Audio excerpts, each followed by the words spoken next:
संदर्भात रस्त्यावरती उतरते. राहुल गांधींनी आरक्षण संदर्भात वक्तव्य केलं. कोणत्या संदर्भात?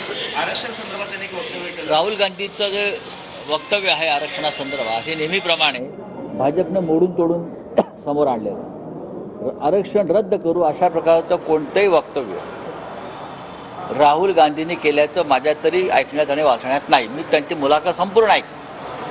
भारतीय जनता पक्षाला पूर्ण ऐकण्याची सवय नाही. त्यांना हवंय तितकंच ते ऐकतात आणि बाकीचं तोडून मोडून फेकून देतात. काँग्रेस पक्षाची भूमिका मला माहिती आहे. किंवा डॉक्टर बाबासाहेब आंबेडकरांच्या आरक्षणाविषयीची भूमिका काय ही मला माहिती आहे. जोपर्यंत समाजामध्ये विषमता आहे, समान न्यायाचे तत्त्व लागू होत नाही, दुर्बल समाज आहे, त्याला न्याय मिळत नाही, तोपर्यंत आरक्षण राहील. अशा प्रकारची भूमिका आमच्या सगळ्यांची आहे. तशाच स्वरूपात पवारांच्याबद्दल पण ते घेरण्याचा प्रयत्न करतात. कुणीतरी ज्ञानेश महाराजांनी वक्तव्य केलं आणि त्याचा राग जर शरद पवार म्हणून शरद पवारांच्या पुढे हे भारतीय जनता पक्षाचं एक नेहमीचं धोरण असतं. वातावरण खराब करायचं महाराष्ट्रातलं, दंगली घडवायच्या, समाजात फूट पाडायची. मग दुसरं काही कोण बोलत असेल तर मग शरद पवार असतील, माननीय उद्धव ठाकरे असतील, यांना ते वक्तव्य जोडायचं.